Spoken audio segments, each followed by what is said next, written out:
कविता को सुन लो, आए है को सुन लो, तेरी मेरी बात स्वर्ग तारा। तो हेलो हाय प्रणाम नमस्कार। तो कैसे हैं आप? आई होप सारे बढ़िया होंगे, मस्त होंगे। मैं भी एकदम से बढ़िया हूं। तो चलिए आज के ब्लॉग की शुरुआत करते हैं। सबसे पहले आप सभी बड़ों को मेरा प्रणाम और छोटों को मेरा प्यार। तो मेरा नाम है रॉबिन आर्यन और मैं स्वागत करता हूं अपने एक नए ब्लॉग में, देवी भूमि की इन हसीन वादियों से और इन हसीन पहाड़ों से। तो आज का ब्लॉग हो रहा है, मैंने आपको एक वीडियो में कहा था, मैंने गुबत काशी मार्केट आपको दिखाया था। मैंने कहा था कि वहाँ एक मंदिर है विश्वनाथ टेम्पल, उसकी वीडियो मैं ज़रूर लेके आऊँगा।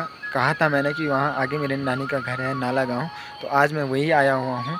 तो मैं जाऊँगा आज उसी मंदिर में, विश्वनाथ टेम्पल में।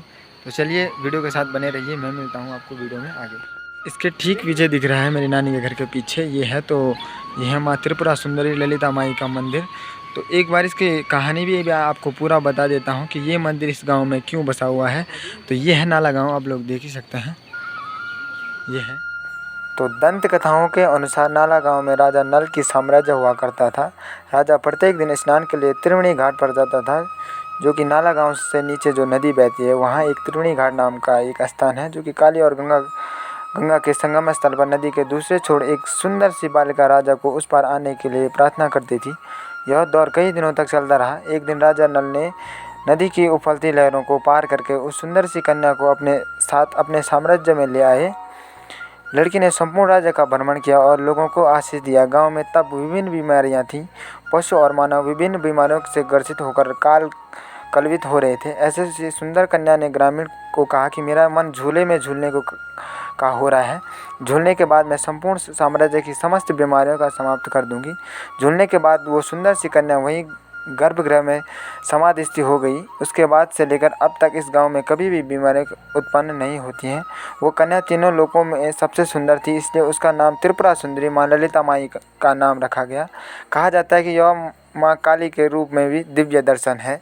तो ये है त्रिपुरा सुंदरी ललिता माई की कहानी, जो कि पौराणिक कथा है, मैंने आपको बताया। और मेरे साथ जा रहा है अनूप, और ये मेरा मामा का लड़का। अनूप मेरा बचपन का फ्रेंड है और मेरे कॉलेज का भी फ्रेंड है। तो कैमरे पे आने के लिए शर्मा रहा है, वो भी शर्म आ रही है उसको भी। और पीछे ये मेरा मामा का लड़का, ये भी शर्मा रहा है। तो ये दोनों आज मेरे साथ जाएंगे वहाँ।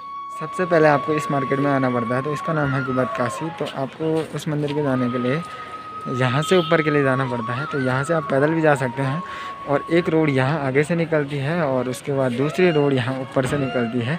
तो रोड से भी आप जा सकते हैं और पैदल भी आप जा सकते हैं।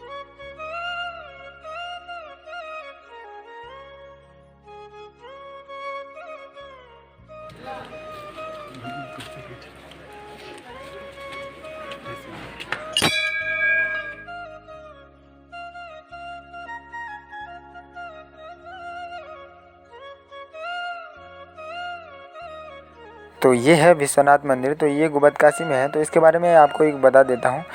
एक प्राचीन एवं लोकप्रिय धार्मिक मंदिर है, जो कि उत्तराखंड के रुद्रप्रयाग जिले के गढ़वाल हिमालय के केदारखंड में समुद्र स्तर से लगभग 1319 मीटर की ऊंचाई पर स्थित है। यह मंदिर केदारनाथ पर्वत के मार्ग पर मंदाकिनी नदी के किनारे स्थित है। गुप्त काशी मंदिर भगवान शिव और भगवान विश्वनाथ को समर्पित है। गुप्त काशी मंदिर के निकट एक छोटा मंदिर भी स्थापित है, जो कि भगवान विश्वनाथ के लिए बनाया गया है। यहाँ एक अन्य प्रसिद्ध मंदिर अर्धनारेश्वर को समर्पित है, जहाँ आधा पुरुष आधा महिला भगवान शिव और देवी पार्वती का रूप विराजित है। यह मंदिर एक महत्वपूर्ण मंदिर है, क्योंकि यह मंदिर हिंदू तीर्थ यात्रियों में एक छोटा चारधाम के रूप में माना जाता है। यह मंदिर कई हिंदू स्थापत्य कला से निर्मित एक सुंदर एवं पत्थर मंदिर है। इस मंदिर की स्थापत्य शैली उत्तराखंड के अन्य मंदिरों के समान है, जैसे केदारनाथ, बद्रीनाथ अनेक मंदिरों से है। अगर मैं यहाँ की पौराणिक कथा के बारे में बात करूँ, तो गुबत काशी मंदिर के नाम में गुबत काशी का नाम एक महान महत्व है, जो कि पांडवों के साथ जुड़ा हुआ है। लोकप्रिय रूप से सुनाई जाने वाली कथा कहती है कि कुरुक्षेत्र युद्ध के बाद भगवान कृष्ण की सलाह पर पांडवों ने मुक्ति प्राप्त करने से पहले भगवान शिव से माफ़ी और आशीर्वाद मांगते हुए भ्रामक और बाह्य हत्याओं के पापों के लिए प्रायश्चित किया था। लेकिन भगवान शिव ने उनसे मिलने के लिए तैयार नहीं थे, क्योंकि युद्ध के अन्यायपूर्ण घटनाओं के लिए भगवान शिव पांडवों से नाराज थे। इसलिए उन्होंने उन्होंने काशी में उनसे मुलाकात करने से परहेज़ किया और उत्तराखंड में गुप्तकाशी में बैल नदी के गुप्त रूप धारण कर गुप्त रूप से चले गए। लेकिन पांडवों ने भगवान शिव का गुप्तकाशी तक का पीछा किया और उन्हें भीम ने नदी बैल के रूप में पहचान लिया। जैसे ही भीम ने अपनी भगवान शिव को नदी बैल के रूप में बैल की पूंछ और पैरों को पकड़ने की कोशिश की, नंदी गुप्तकाशी से गायब हो गए ज़मीन से छिपने के लिए एक गुफा में। लेकिन बाद में भगवान शिव 5 अलग अलग रूपों से निकल गए, अर्थात केदारनाथ, रुद्रनाथ में चेहरा, तुंगनाथ में हथियार, नाभि और पेट के में मदमेश्वर और कल्पेश्वर में ताले। इस 5 रूप में पूजा करने के बाद पांडवों ने बाह्य हत्या के पाप से प्रायश्चित मिला और भगवान शिव के विलुप्त होने का कार्य मंदाकिनी नदी के किनारे पर जिस जगह पर हुआ उस जगह को गुप्त काशी यानी कि छिपा हुआ काशी नाम दिया। भागीरथी नदी के ऊपरी किनारे में एक और काशी है जिसे उत्तरकाशी कहा जाता है। तो ये थी पौराणिक कथा, आपको बताया मैंने। तो चलिए आगे।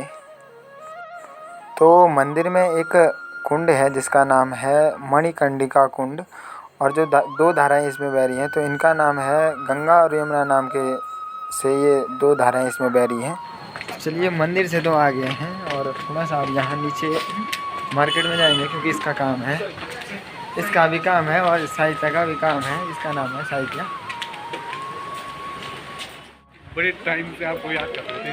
अच्छा, बड़े टाइम से आपको मेरी याद आ रही थी? हाँ बिल्कुल। कितनी याद आ रही थी आपको? Lord of. और तू क्या लाया? मैं मार्केट से इधर दिखा दूँ क्या लाया तू? क्या लाया? क्या लाया तू? अरे क्या लाया तू?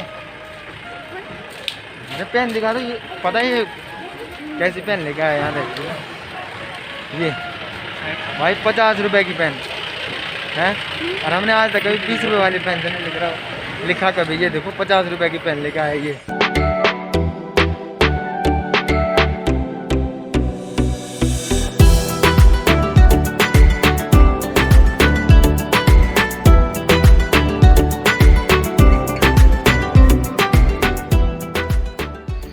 तो ये देखा आपने गुप्तकाशी का मंदिर और नालागांव में त्रिपुरा सुंदरी का मंदिर मैंने आपको दिखाया। तो आपको वीडियो कैसी लगी आप कमेंट में ज़रूर बताना। तो आई होप अगर आज की वीडियो अगर आपको अच्छी लगी तो वीडियो को like, comment, share and subscribe ज़रूर करना।